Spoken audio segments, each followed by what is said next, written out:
dan menyegarkan kembali pemahaman Anda tentang mata kuliah kita yang bernama Kewarganegaraan. Saudara harus memiliki Undang-Undang Nomor 12 Tahun 2006. Ini sebagai undang-undang yang mengatur tentang kewarganegaraan. Sebelum Undang-Undang 12 Tahun 2006, itu kita sudah memiliki Undang-Undang Nomor 3 Tahun 1976. Yang awal sekali adalah Undang-Undang Nomor 62 Tahun 1958. Jadi Undang-Undang Tahun 58 diganti dengan Undang-Undang Nomor 3 Tahun 1976, dan sekarang diberlakukan Undang-Undang Nomor 12 Tahun 2006 yang berkenaan dengan kewarganegaraan Republik Indonesia. Oke. Kalau kita menyebut warga negara, maka dalam definisi yang disebutkan dalam undang-undang, warga negara adalah warga suatu negara. Jadi, kalau kita menyebut warga negara Indonesia, maka maksudnya adalah warga negara yang ditetapkan dengan undang-undang. Warga negara suatu negara yang ditetapkan dengan undang-undang. Kalau kewarganegaraan itu hal ihwal atau hal-hal yang berkaitan dengan warga negara. Jadi hal-hal yang berkaitan berkenaan dengan masalah-masalah warga negara dan keluarga negara itu disebut dengan kewarganegaraan. Tapi ada istilah lain yang kita kenal dengan pewarganegaraan. Pewarganegaraan adalah tata cara atau prosedur atau mekanisme, tapi yang mudah tata cara saja. Tata cara bagi orang asing untuk memperoleh kewarganegaraan melalui suatu permohonan. Nah, di undang-undang ini diberi penegasan. Yang menjadi warga negara Indonesia itu ada dua macam. Satu, orang-orang Indonesia asli.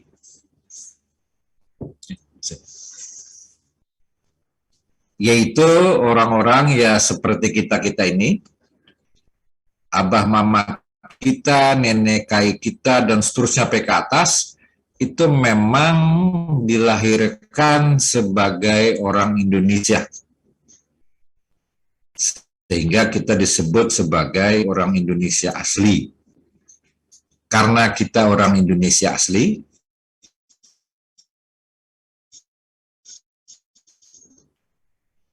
yang ayah, ibu, kai, nenek segala akui sebagai warga negara secara langsung.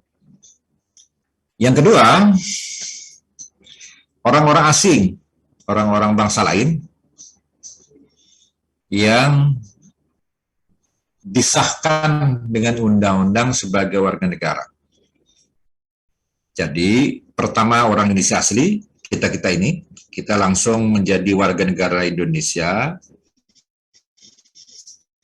Tapi juga ada bangsa lain, orang asing, yang menjadi warga Indonesia dengan melalui proses pengesahan dengan undang-undang. Jadi ada proses pengesahan. Nah, proses pengesahan ini ada dua macam juga. Satu, pengesahan karena ada perjanjian antara Indonesia dengan negara-negara lain. Yang kedua, dia mengajukan permohonan. Dengan permohonan itu setelah melalui proses penilaian administrasi dan segala macam syarat-syaratnya sudah dipenuhi, kemudian yang bersangkutan mengucapkan sumpah atau janji, maka pada saat mengucapkan sumpah dan janji itu keluarlah sertifikat berita acara penyumpahan atau berita acara memberikan janji, maka sahlah dia menjadi warga negara kita. yang sebelumnya orang itu bukan warga negara Indonesia. Ya, sekali lagi saya ulang, yang dimaksud dengan warga negara Indonesia itu ada dua macam. Satu, orang Indonesia asli, kita-kita ini. Yang kedua, bangsa lain. Bangsa lain itu karena perjanjian dia menjadi warga negara kita, atau dia mengajukan permohonan ke menjadi warga negara Indonesia. Nah, ini undang-undang menyebutkan seperti itu. Lalu, undang-undang merincikan lagi.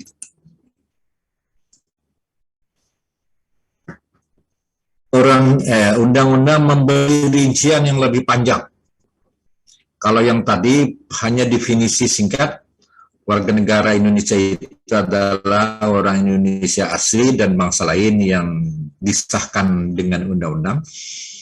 Lalu di pasal 4 berikutnya, Undang-Undang Kewarganegaraan memberikan rincian. Nah, rincian ini mohon dipahami. Kalau saudara bisa membaca tayangan, silahkan dibaca. Saya juga akan membaca pelan-pelan untuk memberikan penjelasan. Karena bahasa yang digunakan ini, kalau saudara tidak hati-hati membacanya, tidak serius membacanya, saudara mungkin akan susah menangkap maksud dari bahasa hukum yang digunakan oleh undang-undang ini. Kita mulai dari huruf A.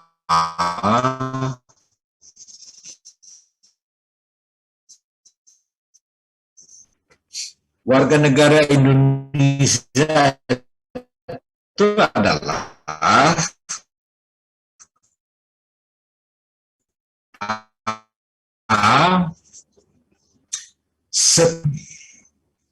yang berdasarkan peraturan undangan dan bukan sudah warga negara Indonesia.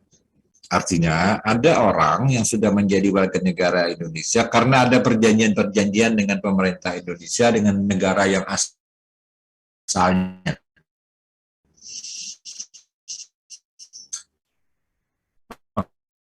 Maka ketika undang-undang ini berlaku, dia langsung Oke, ini agak mudah saja dipahami.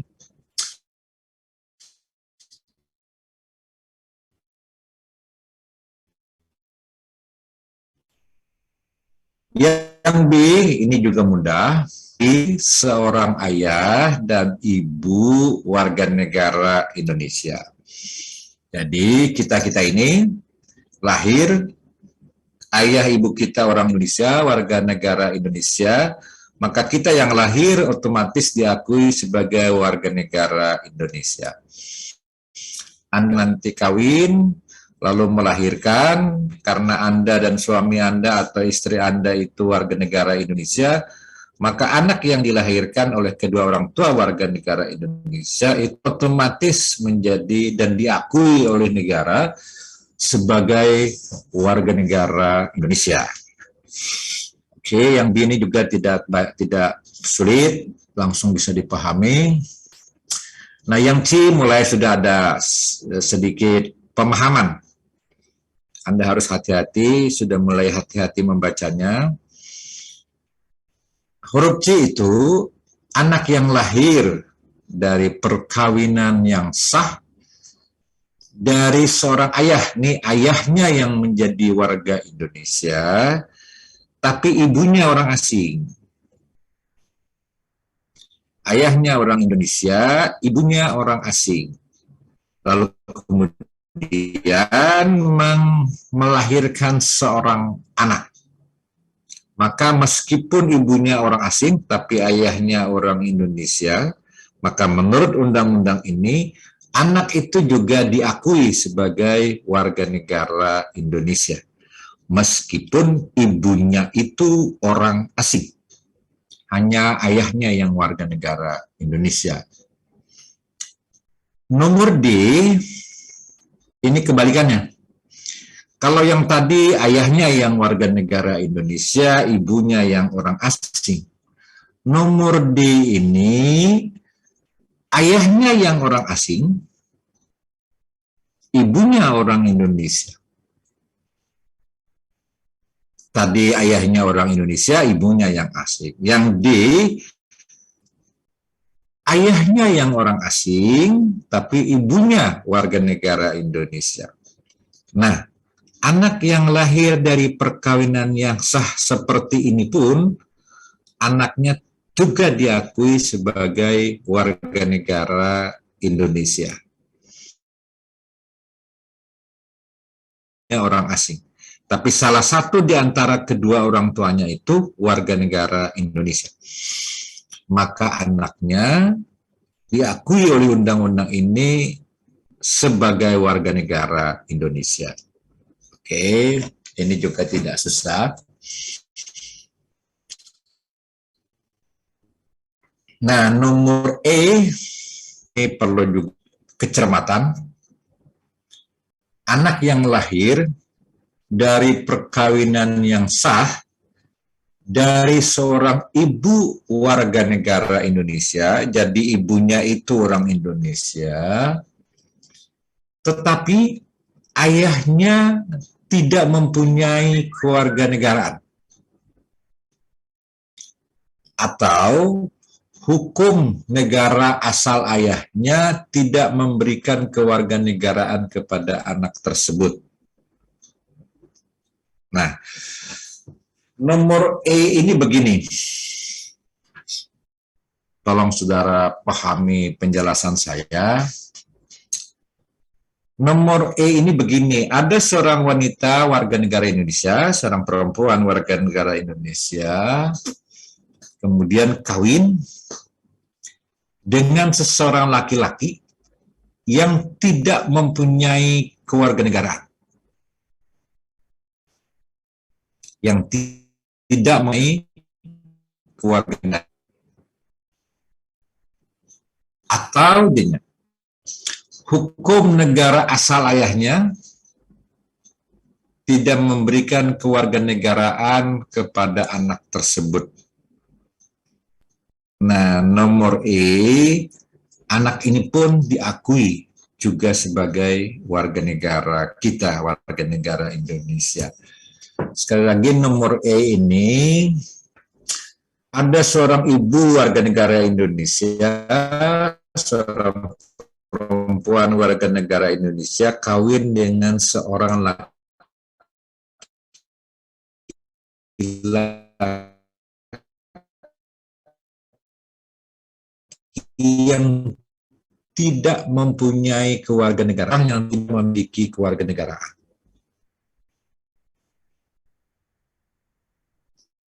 Misalnya seseorang yang warga negara A, asalnya dia menjadi warga negara A, kemudian dia mengajukan permohonan untuk menjadi warga negara B. Nah, sementara kewarganegaraannya di negara A-nya itu dicabut, padahal permohonannya di negara yang ditujunya itu belum keluar. Maka dia menjadi orang yang tidak punya kewarganegaraan. Ketika dia kawin dengan orang Indonesia, maka anaknya itu diakui sebagai warga negara Indonesia.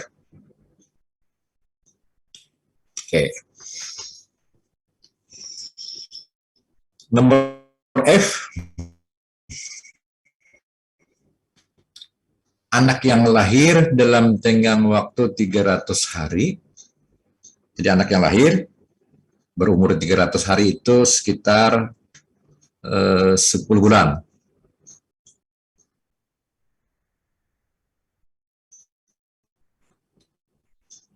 ...300 hari setelah ayahnya meninggal dunia dari perkawinan yang sah. Jadi ada seorang ayah yang warga negara Indonesia kawin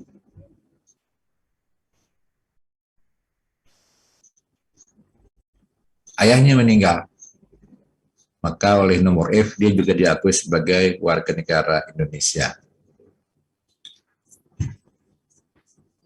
Nah, nomor G ini mulai agak sedikit rumit. Kalau A, B, C, D, F saya sudah jelaskan, ini agak mudah-mudah ditangkap. Yang nomor G ini, anak yang lahir di luar perkawinan yang sah dari seorang ibu warga negara Indonesia. Kalau yang tadi A, B, C, D, F itu semuanya perkawinan-perkawinan yang sah. Yang nomor G ada mulai anak yang lahir di luar perkawinan yang sah. Nah, undang-undang menggunakan istilah di luar perkawinan yang sah atau perkawinan yang tidak sah. Anda pahami ya? Undang-undang menggunakan istilah ada perkawinan yang sah, ada perkawinan yang tidak sah. Sebetulnya perkawinan yang tidak sah itu tidak terjadi perkawinan. Tidak terjadi perkawinan. Tapi undang-undang menyatakan perkawinan yang tidak sah atau dalam bahasa lain di luar perkawinan yang sah.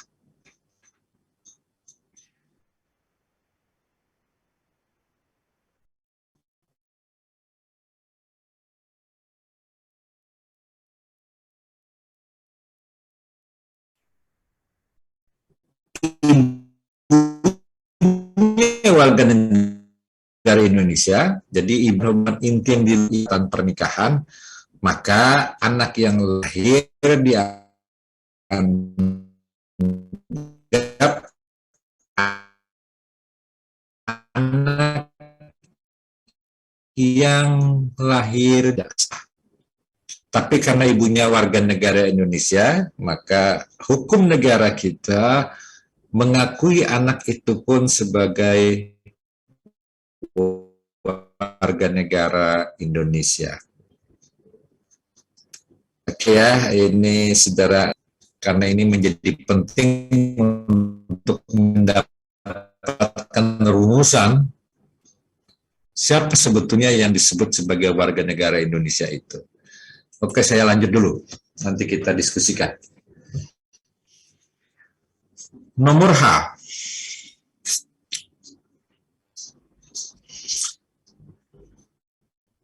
Nah, nomor H tetap menggunakan anak yang lahir di luar perkawinan yang sah dari Indonesia. Ini warga negara asing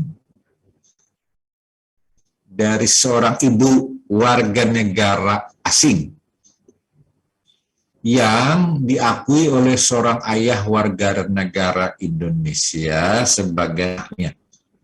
Dan pengakuan itu dilakukan sebelum anak tersebut berusia 18 tahun atau belum kawin.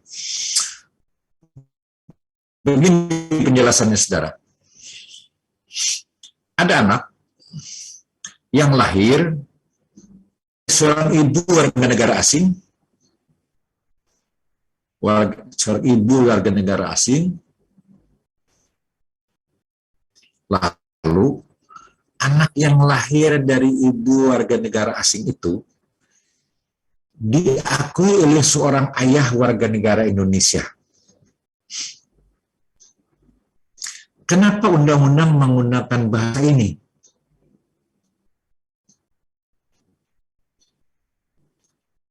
Saudara harap pahami yang dimaksud bahasa undang-undang seperti ini itu adalah perempuan asing tadi melahirkan anak,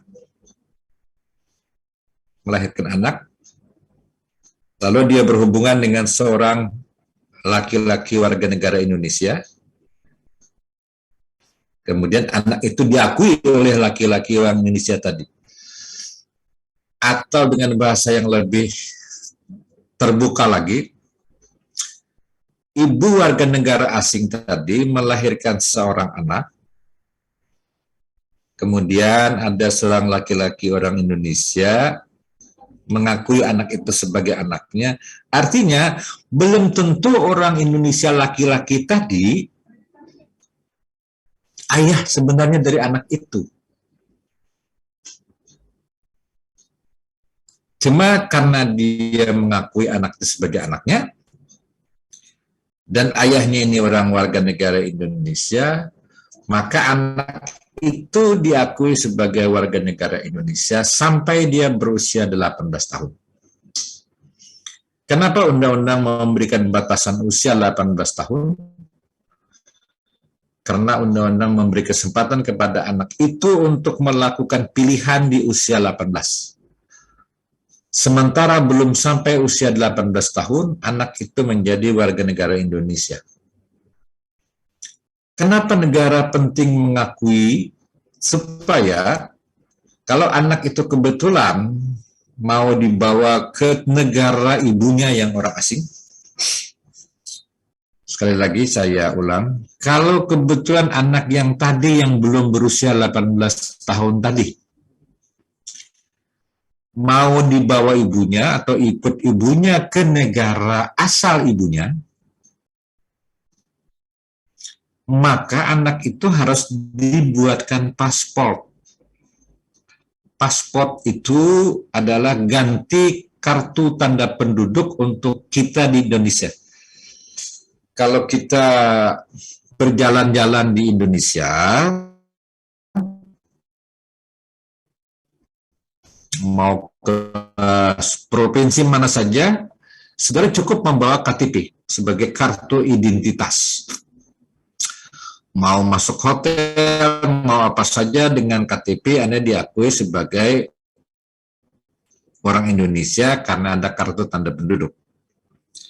Tapi begitu Anda keluar negeri, KTP tidak berlaku. Maka identitas Anda disebut atau dicantumkan di paspor.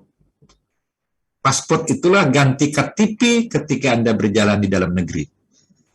Ketika Anda keluar negeri, maka Anda harus menggunakan paspor sebagai tanda identitas. Nah, dalam undang-undang imigrasi, dalam aturan imigrasi, kalau saudara memasuki sebuah negara asing tentunya maksudnya, maka saudara harus membawa paspor dan di dalam paspor itu Anda harus menunjukkan izin masuk ke negara itu. Atau kita menyebutnya visa. Visa itu sebetulnya pengertian sederhananya adalah izin masuk seseorang warga asing ke sebuah negara.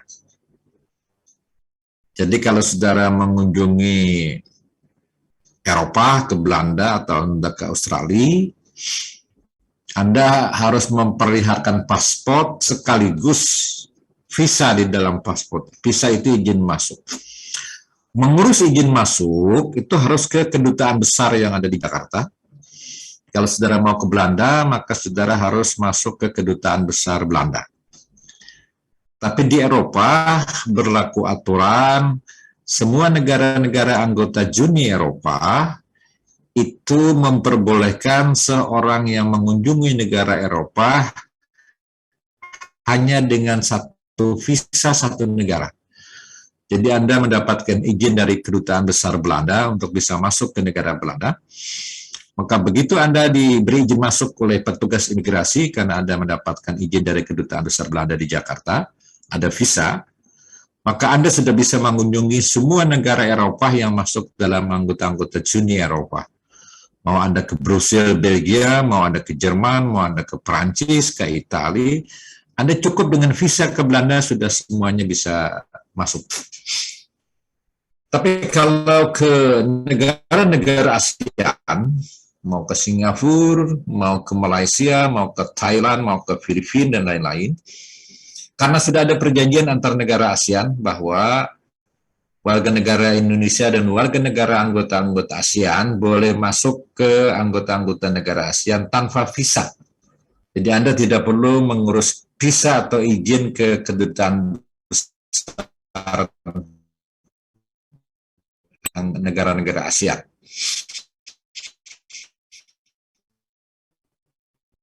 Karena kita sudah melakukan perjanjian multilateral dengan negara-negara ASEAN, kita masuk Singapura, Anda cukup memperlihatkan paspor, Anda sudah bisa masuk dan diberi izin oleh petugas imigrasi. Tapi kalau Anda mau ke New Zealand atau ke Australia, Anda tidak bisa hanya dengan paspor. Anda harus memperlihatkan izin masuk atau visa dari kedutaan besar di Jakarta. Nah, itulah sebabnya undang-undang menyebut sampai usia 18 tahun. Jadi ketika anak itu mau ikut ibunya ke negara asal ibunya, maka dia bisa dibuatkan paspor kartu identitas oleh imigrasi kita. Oleh kantor imigrasi Indonesia, dia karena diakui sebagai warga negara Indonesia, maka dia diberikan paspor sehingga dia bisa ikut ibunya. Nah, tapi nanti ketika dia berusia 18 tahun, undang-undang menyatakan dia harus menyatakan pilihan apakah tetap menjadi warga negara Indonesia atau ikut warga negara ibunya yang tadi sebagai orang asing. Jadi di usia 18 tahun itu dia diberikan pilihan mau tetap menjadi WNI atau mau menjadi warga negara ibunya. Karena ibunya orang asing. Oke. Itu nomor H. Nomor E,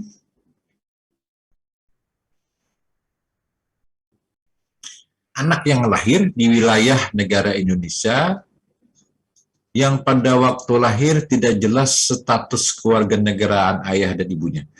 Jadi ada seorang anak lahir di negara kita, entah di kampung mana lahir, sementara ayah dan ibunya tidak jelas kewarganegaraannya. Kalau yang tadi kita di atas kita sebutkan bisa ibunya yang WNI atau ayah yang WNI atau salah satu ada yang WNI. Yang ini kedua-duanya tidak jelas kewarganegaraannya.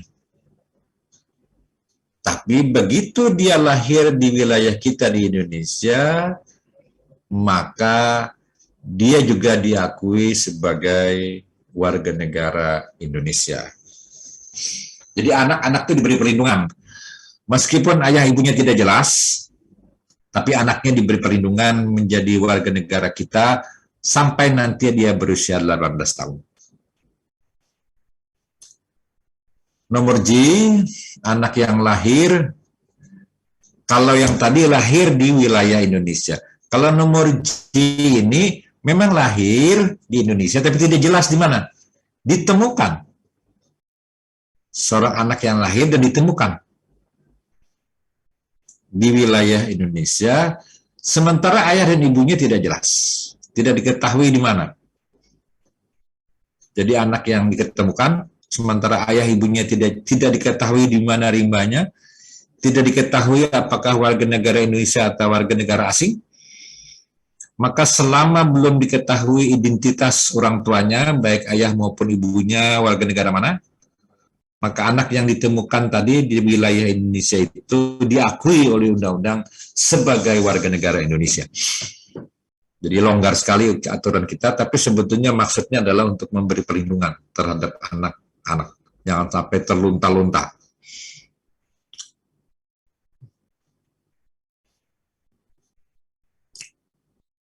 Nah, nomor K, anak yang lahir di wilayah negara RI, jadi ini yang lahir juga di negara kita, apabila ayah dan ibunya tidak mempunyai kewarganegaraan atau tidak diketahui keberadaannya. Ini hampir mirip dengan nomor J.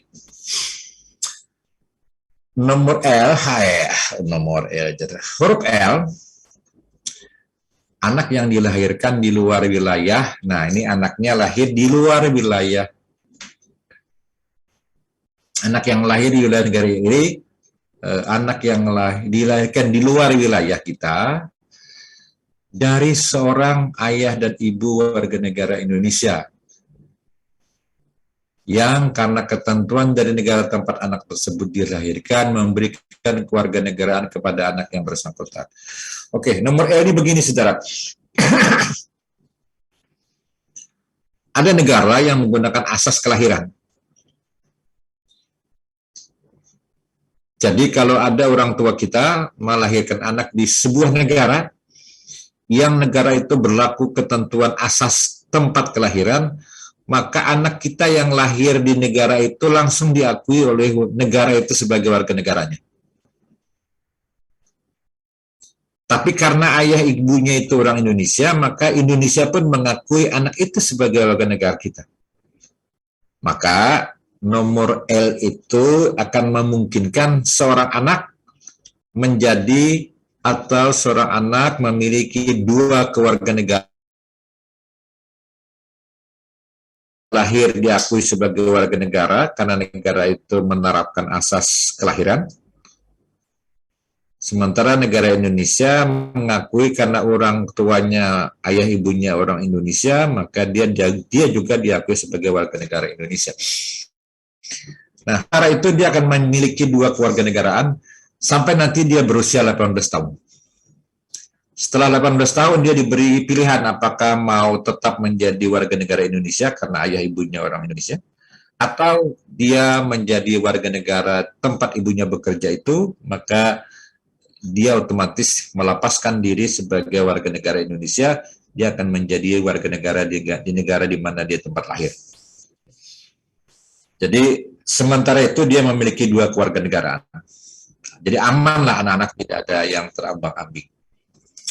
Yang terakhir, anak dari seorang ayah atau ibu yang telah dikabulkan permohonan kewarganegaraannya, kemudian ayah ibunya meninggal dunia sebelum mengucapkan sumpah atau janji. Begini saudara, seorang asing yang mau menjadi warga negara Indonesia harus mengajukan permohonan.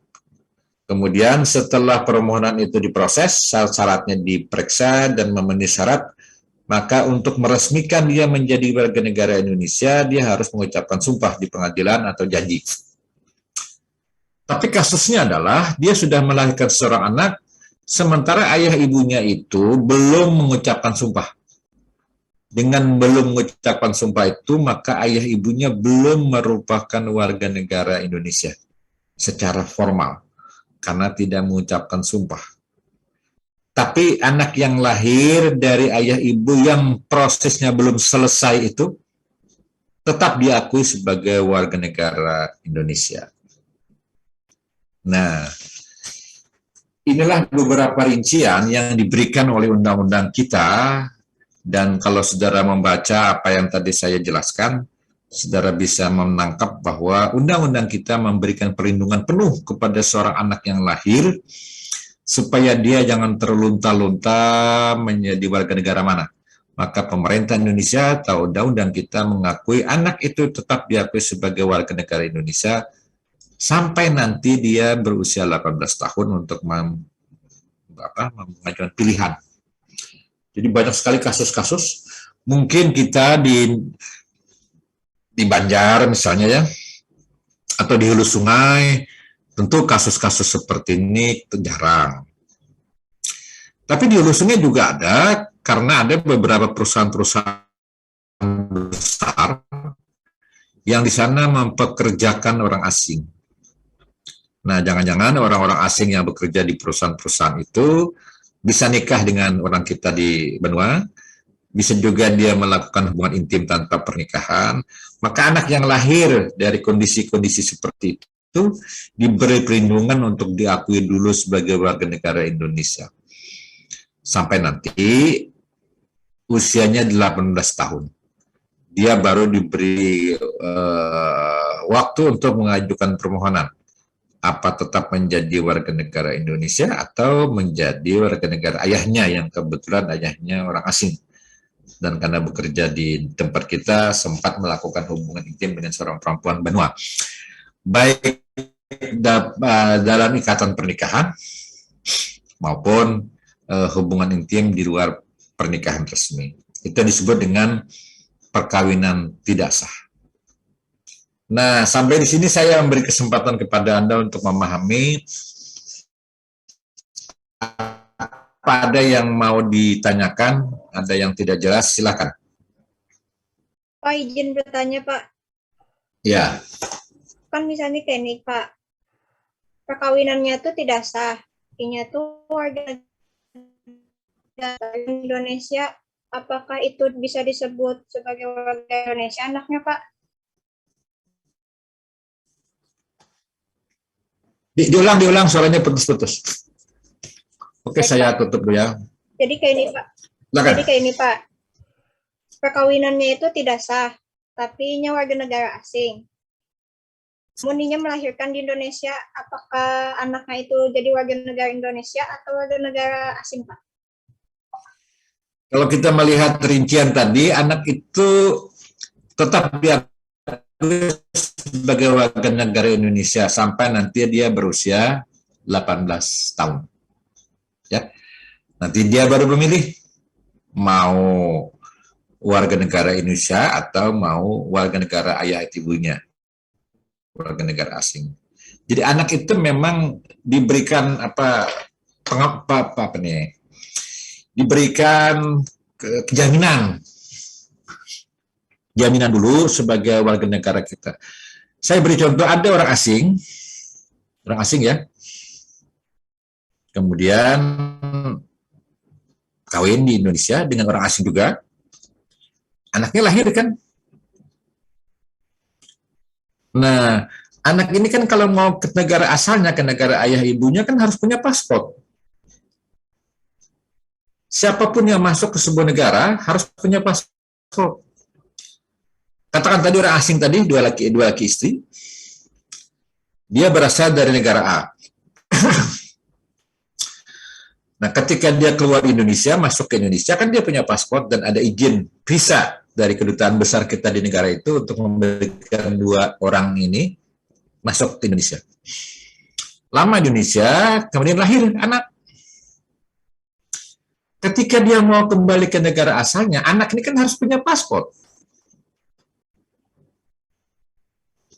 Nah, ketika dia mulai paspor, itu kan harus pemerintah Indonesia yang menyediakan, karena dia berada di Indonesia. Nah, lalu anak ini nanti baru melakukan pilihan mau tetap menjadi warga negara Indonesia atau menjadi warga negara ayah ibunya. Jadi ini pengamanan untuk anak. Supaya anak itu ada jaminan, jangan sampai terlunta-lunta. Kalau kita kadang mengakui, lalu gimana? Apalagi kalau yang suami istri tadi berbeda negara, makin ribut lagi. Istrinya negara A, suaminya negara B, melahirkan anak di Indonesia. Ini gimana nih, umpat ayahnya, umpat ibunya, atau gimana? Paspornya gimana? Nah, itu lalu diberikan jaminan anak itu diakui dulu sebagai warga negara Indonesia. Oke. Ada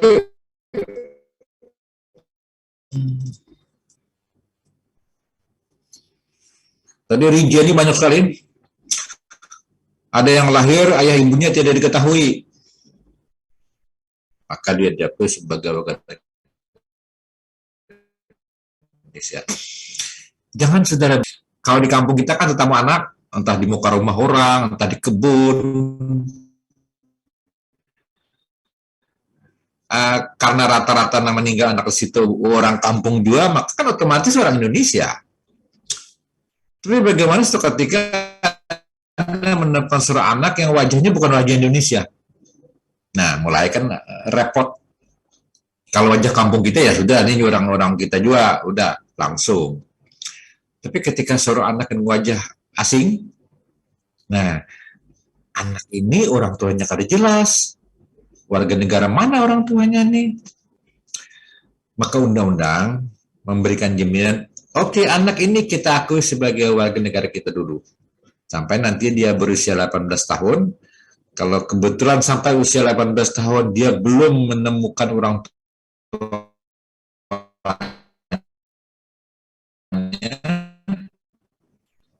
maka dia tetap atau mengajukan permohonan ke negara lain. Itu maksudnya undang-undang memberikan jaminan anak ini diakui sebagai warga negara Indonesia. Tidak apa-apa, hanya untuk memberikan pengamanan kepada anak itu. Jangan ada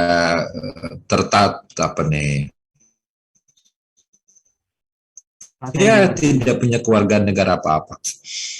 Karena begitu dia tidak punya kewarganegaraan, dia tidak bisa membuat identitas, paspor. Kemana-mana dia tidak bisa. Oke, apa tadi mau tanyakan? Saya ingin bertanya yang poin H lagi, Pak.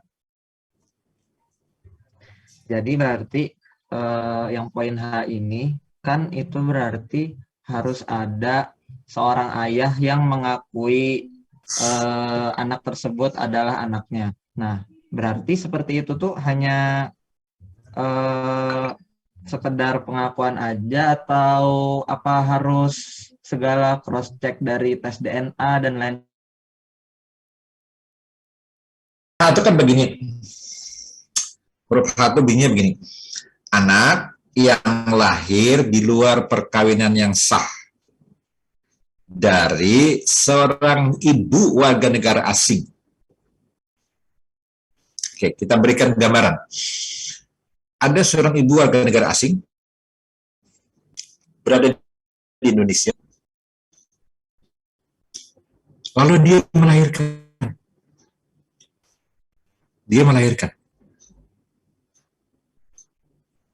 Ini anak siapa? Ayahnya siapa? Kan jelas. Tiba-tiba ada orang kita, karena mungkin kemungkinan pertama orang kita itu memang berhubungan intim dengan ibu tadi, sehingga lahir seorang anak. Kemungkinan kedua, dia tidak punya hubungan apa-apa dua ibu tadi, tapi karena kedekatan hubungan persahabatan, lalu dia mengaku itu anaknya. Dia warga negara Indonesia. Maka anak itu pun diakui sebagai Indonesia.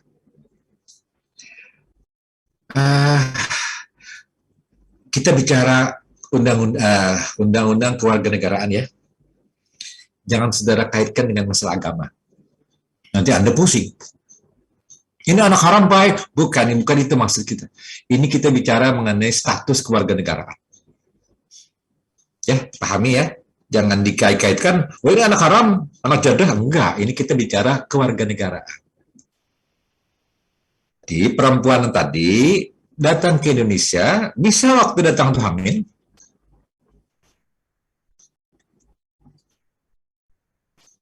Bisa belum hamil, tiba-tiba melahirkan, kalau ada orang Indonesia mengakui, ya itu anakku, nah udah. Dengan pengakuan itu, maka anak ini dianggap sebagai warga negara Indonesia. Bagaimana mekanisme pengakuannya di aturan-aturan rinci ada. Entah ada formulir-formulir yang harus ditandatangani. Tapi kan dia tidak mungkin dimintai mana kartu nikah. Enggak, kan ini kan perkawinan di luar perkawinan sah jadinya. Nah, karena berada di luar perkawinan yang sah, jangan tidak mungkin kita harus menunjukkan kartu nikah atau kartu catatan sipil, enggak. Sekali lagi, saya ingin memperjelas, ini kita bicara mengenai undang-undang keluarga negaraan. Bukan bicara undang-undang perkawinan. Jadi kalau undang-undang negaraan itu menyebut dari perkawinan yang tidak sah, jangan Anda merasa takajud-kajud atau telinga Anda menjadi merah atau Anda istighfar. Ini kita bicara mengenai warga negara. Jadi undang-undang kewarganegaraan itu membuka ruang untuk perkawinan-perkawinan yang tidak sah. Saya bergambaran begini, saudara.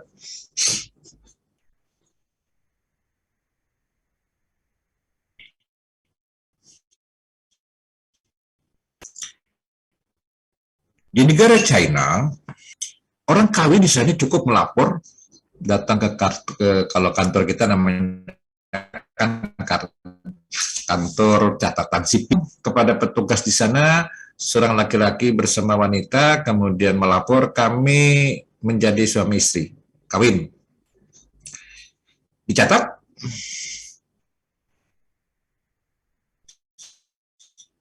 diberikan catatan bahwa A dan B ini jadi suami istri. Nah, dengan catatan itu dia resmi menjadi suami istri. tanpa ada proses macam-macam.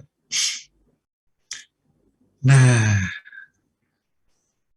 kartu itu kan ketika dibawa berita kan terhawa beda, karena beda prosedur.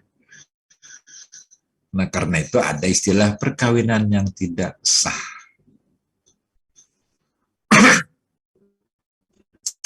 Nanti kalau saudara belajar undang-undang perkawinan, baru saudara akan paham nanti kerumitan-kerumitan perkawinan itu. Selama ini kan mungkin Anda berpikir kawin itu biasa-biasa saja, karena kita hidup di kampung. Nikah, besar uang, duduk bersanding, ada foto segala macam. Tapi ada problem-problem di negara kita yang rumit. Misalnya undang-undang perkawinan memberikan peluang untuk kawin antar agama. Nah, gimana? Yang satu agama A, yang satu agama B, beda agama tidak boleh.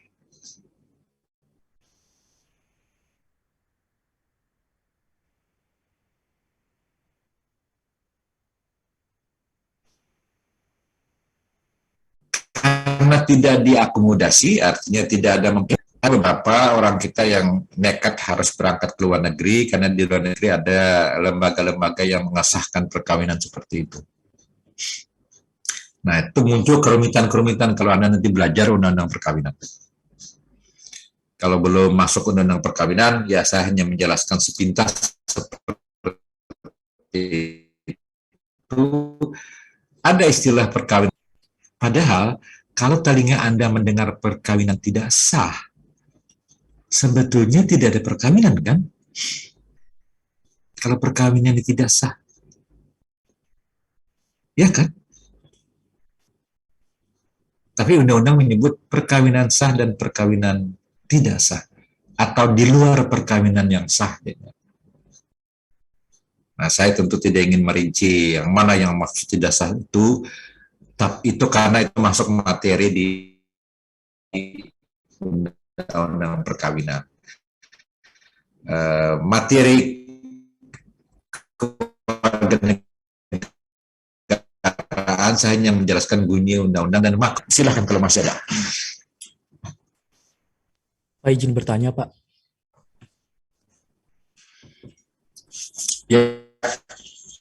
Untuk poin yang L itu, apakah anak tersebut memiliki kewarganegaraan ganda, Pak? Yang mana? Untuk poin yang L, apakah anak tersebut memiliki kewarganegaraan ganda?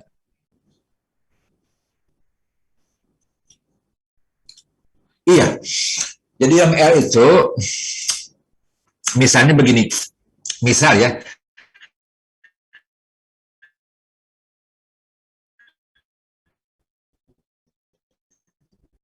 ini belum tentu sebagai bekerja di sebuah negara.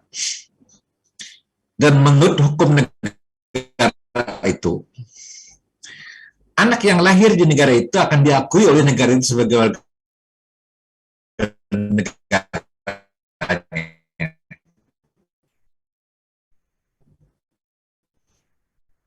Negara itu menganut asas, itu kan ada asas kelahiran.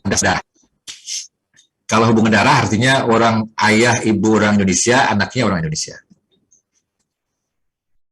Kalau ayah ibu orang Indonesia, dia berada di luar negeri dan luar negeri itu menganut asas hubungan darah, maka anak yang lahir dari dua orang warga negara Indonesia itu tetap menjadi warga negara Indonesia.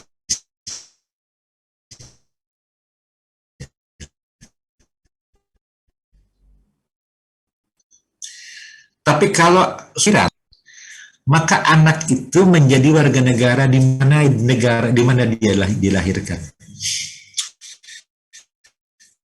Tapi undang-undang di Indonesia juga mengakui anak itu warga negara Indonesia karena ayah ibunya orang Indonesia.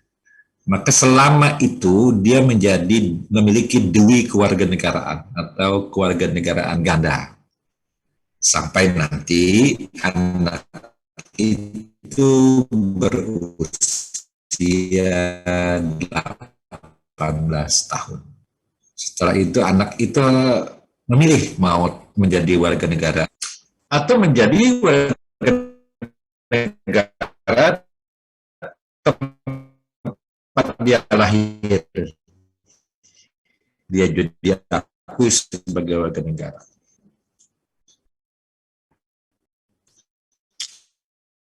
Oke.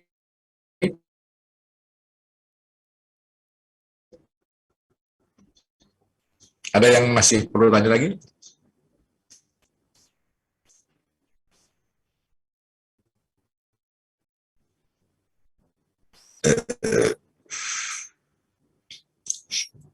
Perlu batasan agar ada sebagai orang hukum tahu aturan undang-undang seperti ini. Kalau menemukan kasus di luar, ada warga negara Indonesia kawin dengan warga negara asing, anaknya gimana? Udah buka aja undang-undangnya masuk yang mana ini. Tidak perlu dihafal. Gimana ngerti? Karena bahasa ini yang makanya saya tadi yang perjelas harus memberi penjelasan tambahan supaya Anda paham A, B, C, D, E tadi. Yang A seperti ini, B, ini, C, ini pengertian-pengertiannya. Oke.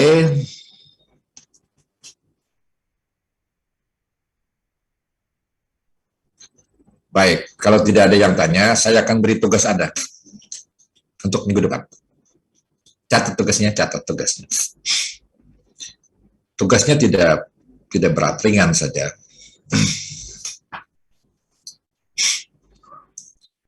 Baca Undang-Undang Dasar 1945 ya.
Oke, ada gangguan? Masih dengar suara saya? Masih, Pak. Sih, Pak. Baik. Jadi begini, di Undang-Undang Dasar itu ada pasal-pasal. Satu menggunakan kata setiap orang. Oke, cari 1-2 pasal, atau mau lengkap boleh. Tapi minimal 1 pasal. Ada yang menggunakan istilah atau kata setiap orang. Yang kedua, setiap warga negara.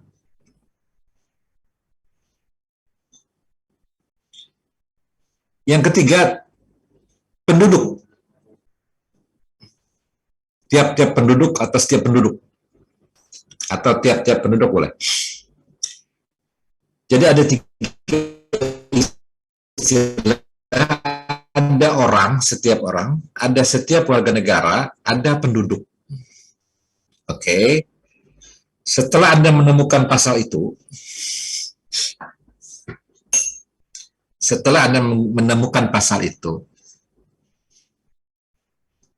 pertanyaan berikutnya yang harus Anda pahami untuk diberikan jawaban. Kenapa pasal itu menggunakan setiap orang? Kenapa pasal yang lain menggunakan setiap warga negara? Kenapa ada pasal yang menggunakan penduduk?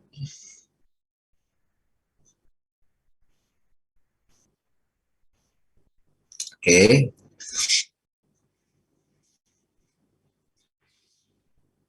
Yang ketiga,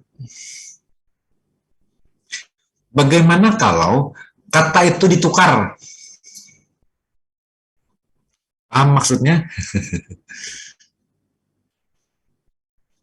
Maksudnya begini, ada pasal yang menggunakan kata setiap warga negara.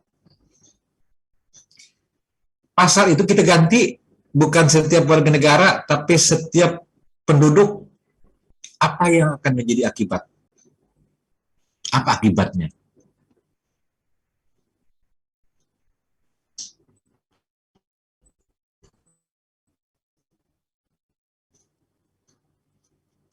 Oke.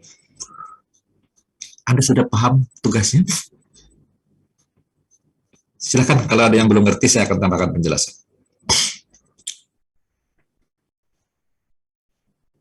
Pak, bisa diulang pertanyaan nomor 2, Pak? Nomor 2 ya. Oke. Saya urut saja. Cari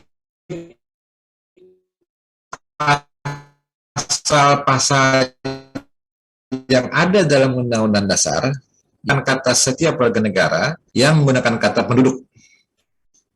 Jadi tugas pertama cari pasalnya. Yang kedua, yang saudara maksud, kenapa pasal itu menggunakan kata itu? Misalnya setiap orang, setiap warga negara. Kenapa pasal itu menggunakan kata itu? Oke. Lalu muncul yang ketiga, seandainya ditukar, Bang, andakannya, letaknya itu, yang tadinya berbunyi setiap warga negara, diganti dengan setiap penduduk. Pada pasal itu, ditukar. Apa yang terjadi? Oke. Masih ada yang belum ngerti? Silakan tanyakan kalau ada yang belum ngerti. ini agak gampang-gampang susah. Karena ini ada meloncat sedikit. Pelajarannya meloncat. Cuman kalau Anda menggunakan logika, menggunakan pikiran, Anda bisa menjawabnya.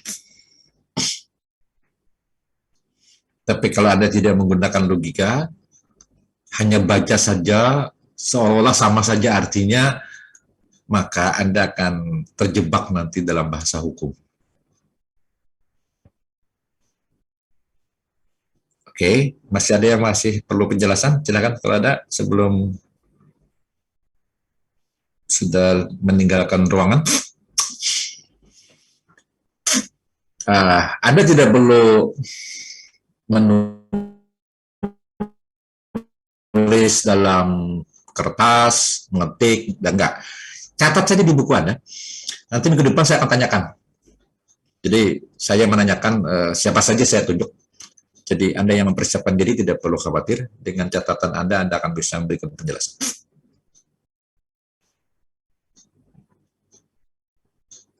Tentu tidak mungkin semuanya. Paling beberapa orang, tapi jangan berpikir Anda akan luput dari tunjukan saya. Karena saya tunjuk sembarang aja nanti. Jadi persiapkan saja jawabannya. Dan pesan saya seperti juga pada mata kuliah sebelumnya yang sudah saya pernah ketemu Anda. Jangan takut salah. Jangan takut salah. Percayakan diri Anda, pede saja. Kalaupun salah nanti kita perbaiki sama-sama di kelas. Jangan takut salah. Karena kalau Anda takut salah, Anda tidak bisa jadi apa-apa nanti.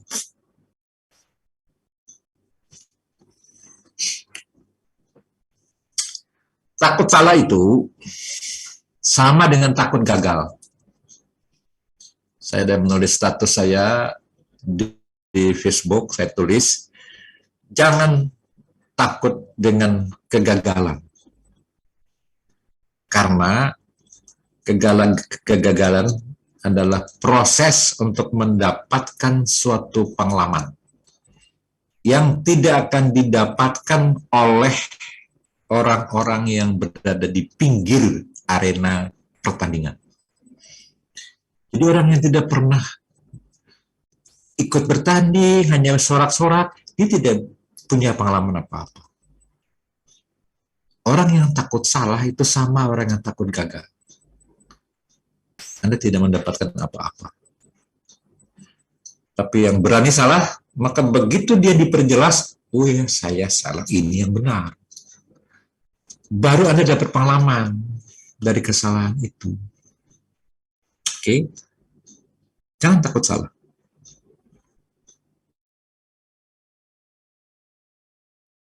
Tidak takut salah itu lalu sembarangan, enggak. Anda tetap baca buku, tetap baca referensi, tetap baca renungi pasal-pasal. Dan kalaupun itu sudah dilakukan lalu tetap salah, maka Anda mendapatkan pengalaman lain dari kesalahan itu. Oke? Karena itu mahasiswa saya jangan penakut, terus berani. Oke, nanti minggu depan kita akan diskusikan istilah-istilah itu. Kenapa pasal ini menggunakan ini, kenapa pasal ini menggunakan ini, kenapa pasal ini menggunakan ini. Kalau ditukar, apa yang dampaknya, apa akibatnya. Nah, sebelum saya memberi penjelasan, saya minta Anda yang menjelaskan dulu. 1, 2 orang, atau 3, 4 orang lah nanti menjelaskan. Nanti kita sama-sama cross, yang mana dari penjelasan-penjelasan saudara itu yang barangkali mendekati benar atau memang sudah benar, yang mana yang belum terlalu pas. Nah, dengan memberikan jawaban dan penjelasan itu, maka semuanya akan mendapatkan hal-hal baru dalam kuliah kita. Kalau tadinya Anda membaca ini orang, ini warga negara, ini penduduk sama saja, nanti di minggu depan insya Allah kita akan mendapatkan hal baru, ada beda-beda dan punya dampak yang luar biasa nanti. Kalau Anda salah menggunakan istilah itu pada pasal yang tidak harus menggunakan kata itu. Oke, ada yang masih belum jelas?